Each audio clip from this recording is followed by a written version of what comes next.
Assalamualaikum warahmatullahi wabarakatuh.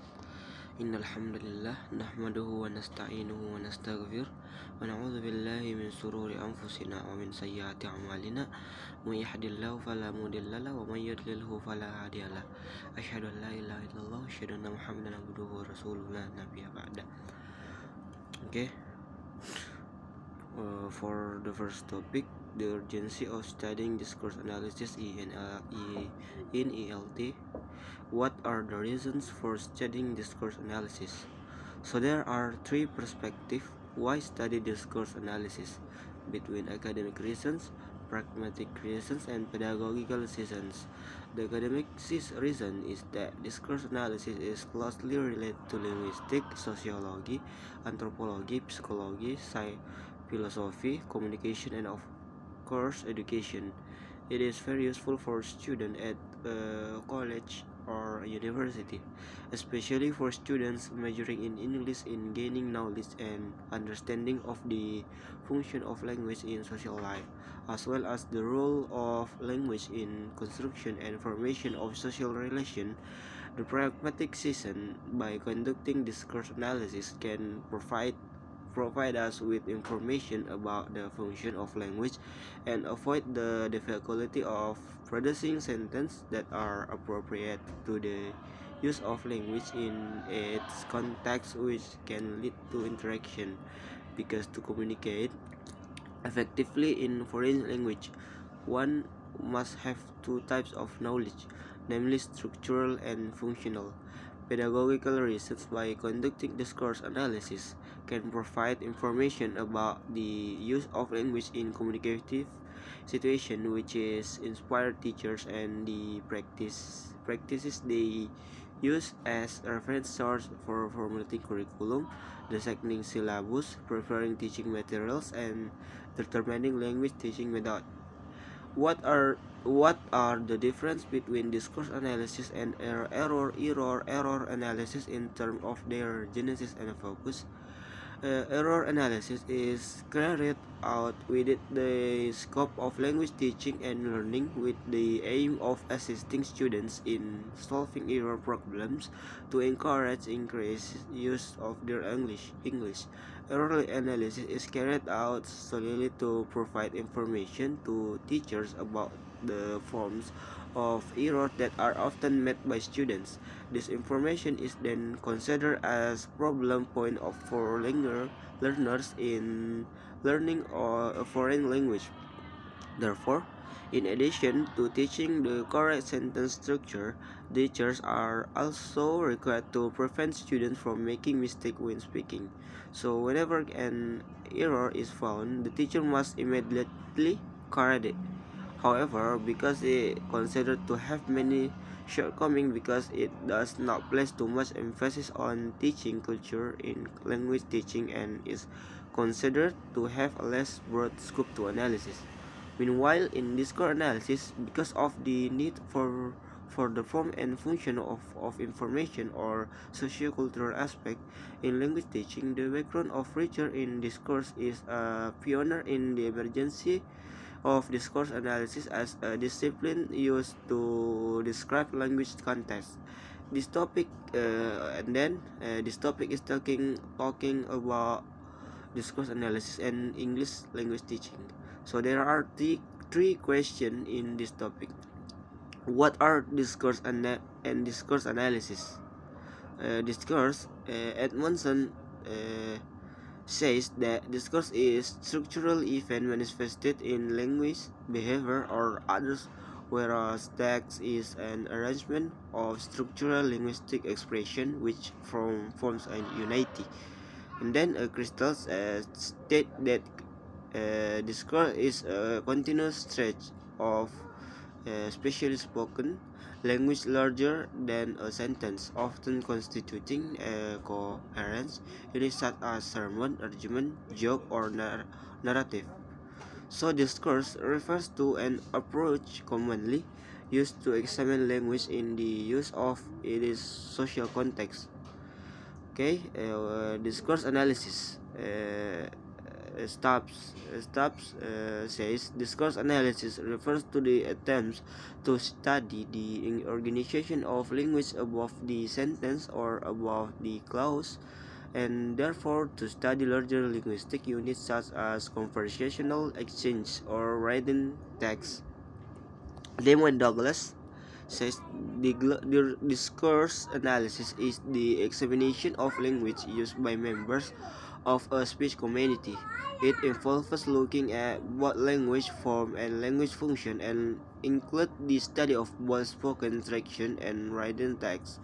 It identifies linguistic features that characterize different genres as well as social and cultural factors that in our interpretation and understanding of different texts and types of talk. Okay, what are teaching and English language teaching? To understand what teaching is, it is necessary to use two ways, namely the virtual way and the written way. The virtual way is a way to find out the definition of the word. Teaching that comes from or is obtained from the internet or online dictionary that have been proven true and clear. Here are some the second way to get the definition of teaching is through the ritual way. The ritual way is a way of knowing the definition by making an observation of teaching activities that occur in a class repeatedly. Then after that describes the tasks and activities carried out by a teacher. And finally interprets the tasks and activities to explain the meaning of teaching. So by using the virtual way, we can define teaching with three main stages, namely planning, implementation, and evaluation. Planning, or what is also called pre-teaching, are things that a teacher must prepare before carrying out a teaching. These things include teaching materials, or what will be taught to students, and teaching method, or how to teach teaching materials that have been determined. To find out what kind of teaching materials will be taught to students, you must use a need analysis.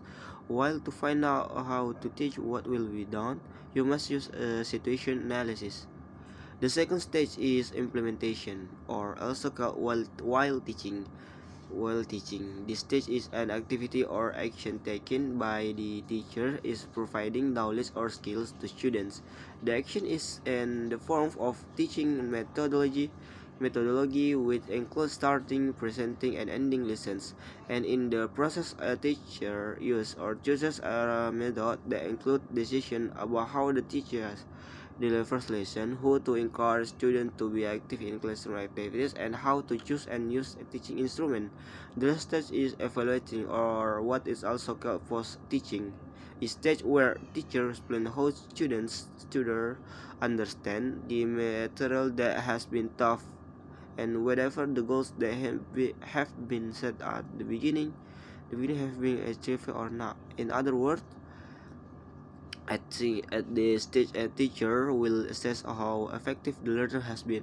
So, from some of the things I have explained earlier, we can conclude that teaching in English is a process in which a teacher imparts knowledge or language skills that students have just learned through three stages, namely planning, implementing, then also evaluating. Then, what is the relation between discourse analysis and ELT? To understand this, there are two perspectives, namely the theoretical perspective and factual perspective. Based on theoretical perspective, many English learners have correctly used speaking skill according to grammatical structure, but are still wrong when using natural speaking skill that are easy to understand. That is what is called pragmatic difficulty, or when speaking to other people, what is mean not understood or make the other person feel uncomfortable. From a situation like this, it will be concluded that how student learn English and how his English teachers teaches him. From a factual perspective in Indonesia, many students of English encounter the same problem as stated in the theory. This happens because the students receive many inputs of English form but less in English function. Teaching English through drilling the rules of grammar and memorizing vocabulary has been the teaching orientation of many English teachers in Indonesia. Now, what must be done to deal with this is to make language discourse important and must be studied well by students and teachers, because the form and function of language are interrelated with each other and should not be separate. So, how is language related to discourse? I can state that the relationship between the two is inseparable from each other, because as we know, language is tool used to communicate, while discourse is a tool to express what you want to communicate. I can even say that there will be no discourse if there is no language, and vice versa. Okay, this topic is talking about the scope of discourse analysis, and there are several questions. What is spoken discourse? The ideas discourse concerning spoken discourse. A language is verbally used by using speech in communication. It constitutes a series of conventional system of sound. Its actual representation is speaking. And then spoken discourse. Discourse that is conveyed orally through oral media to receive, understand, or enjoy. Then the recipient must listen or listen to it. Spoken discourse, it is the delivery of discourse through oral or direct media.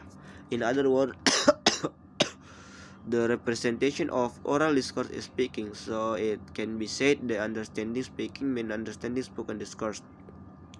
Okay, what are the difference between classroom and casual conversation? In casual conversation, people do not need to put their hands up if they want to speak. In classroom conversation, students are expected to do if they want to say something. According to Barnes, says the teachers rarely ask questions to which they not already know the answer. In real life, people normally ask questions to find out something they do not know. And then the Lemon say that in the classroom, teachers are expected to follow up a pupil's response with some kind of evaluation. But like a good girl, that's right. But outside the classroom, this type of follow up will be quite out of place. And then such as et al. Say converse the in casual conversation there are exist quite a complicated machinery for order speakers turn sequentially. In the classroom, it is usually the teacher who decide who will speak next and for how long. And then the reasons for analyzing the discourse. Reason for discourse analysis of classroom conversation. To show it is typical characteristic in terms of structure, function, and so forth, which have many different from casual conversation, and then to encourage the student to know and to use characteristic when they are in the classroom setting and want to involve a conversation therein, and then to see what goes on in the classroom and to evaluate the end product of our teaching and that of our student. And then a reason of casual. First, conversation. Student will be able to recognize what type of communication. And then student will be able to identify types of utterance used by the native speaker under a certain condition. If they have to speak under similar conditions some other time, the student will be able to use the expression because they have known how someone else speaker in that situation. And then how to analyze the discourse. So we must focus on the several things, namely sentence cohesion, turn taking, the relationship between sentence, speech mover, speech act. So there are three things when analysis the discourse. It's called ERF pattern. I stand for initiation, or someone initiates conversation. R stands for response, and F stands for feedback. For okay. Analysis. The teacher initiates the conversation by saying now, then, and ends in initiation by asking a question about something or what that. This means that the initiation brings the function of asking, so the initiation function as ask. Response. analysis, student then answer this question by saying so the response function as answer. Feedback, example, it's a saw. Yes, this is a saw.